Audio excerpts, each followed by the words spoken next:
طاغوت کے رد کی بات بارہا درس میں کی جاتی ہے، تو پھر غیر شعوری رد طاغوت کو شعوری رد طاغوت منوایا جاتا ہے۔ کیا قرآن نے کہا طاغوت کا رد کرے، ایمان مل جائے گا اور صحیح کڑا اور مضبوط کڑا ہاتھ میں تھم جائے گا۔ تو ہم نے کیا کیا؟ ہم شیعہ کے گھر کا کھانا نہیں کھاتے، یہ طاغوت کا کفر ہو رہا ہے۔ ہم شیعہ کے گھر کا کھانا نہیں کھاتے۔ اب پوچھو انجینئر محمد علی مرزا، یہ صحیح ہے، وہاں شیعہ کے گھر کا کھانا نہیں کھاتے ہیں، افراط و تفرید دیکھیں، شیعہ کے گھر کا کھانا نہیں کھاتے، لیکن انجینئر محمد علی مرزا یہ صحیح ہے جس نے شیعت کی ساری بنیادیں فراہم کر دی۔ یہ فرق کیسے پتہ چلے گا؟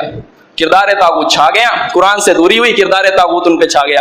تو آپ دیکھیں نا رد طاغوت کیسے ہو رہے ہیں۔ ہم شیعوں کے پیچھے نماز نہیں پڑھتے، یہ طاغوت کا رد ہو رہا ہے، غیر شعوری طاغوت کا رد۔ میں آپ کو تھوڑی مثالیں آپ کے سامنے رکھ۔ ہم شیعہ کے پیچھے نماز نہیں پڑھتے، امام کعبہ کے پیچھے پڑھتے ہیں۔ مسئلے کو تھوڑا سمجھیں۔ خالص شیعوں کا عقیدہ کیا؟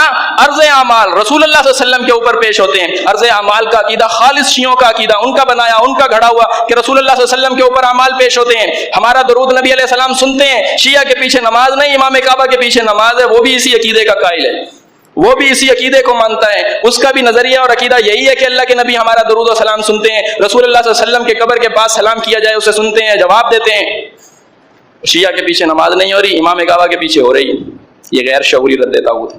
پھر آپ یہ دیکھیں، کہتے ہیں ہم مزاروں پہ نہیں جاتے، اچھی بات ہے، ہم درباروں پہ نہیں جاتے، نیاز نہیں کھاتے، لیکن ان سب کے پیچھے نمازیں پڑھ لیتے ہیں جو مزار جنہوں نے بنا رکھے ہیں۔ ایسا نہیں کہ یہ مزار پہ جاتے ہوں، یہ مزاروں کے متولی بنے ہوئے ہیں، یہ مزاروں کے مجاور بنے ہوئے ہیں، ان کے پیچھے نماز پڑھ لیتے ہیں۔ یہ کیا ہو رہا ہے؟ یہ غیر شعوری رد طاغوت ہے۔ جب طاغوت ہاتھ سے روشنی چھین لے، طاغوت کا کردار آ جائے، معاملہ کہاں پہ صحیح پایا اور کہاں غلط پایا، جس کو سنا ہر کسی کو صحیح پایا، اس کو سنا وہ بھی صحیح کہتا ہے، انجینئر کو سنا وہ بھی صحیح کہتا ہے، طارق مسعود کو سنا وہ بھی صحیح کہتا ہے، ذاکر نائک کو سنا یہ بھی صحیح کہتا ہے، فرحت ہاشمی کو سنا یہ بھی صحیح۔ اس میں کیا غلط ہے؟ یہ فرحت ہاشمی میں کیا بات غلط ہے جی؟ اس میں کیا خرابی ہے؟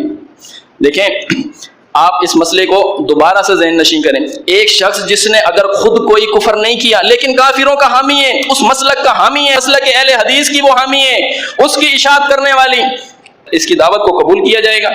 دیکھو اگر اس نے خود کفر نہیں کیا، وہ مسلک میں ہے، یہ سب سے بڑا شرک یہی ہے۔ فرمایا من الذین فرقوا، ان لوگوں کی طرح مشرک نہ ہو جانا جن لوگوں نے اپنے دین کے اندر ٹکڑے ٹکڑے کر لیے، اپنے دین کو گروہ گروہ کر لیا، یہ ان مسلکوں کے علمبردار بنے۔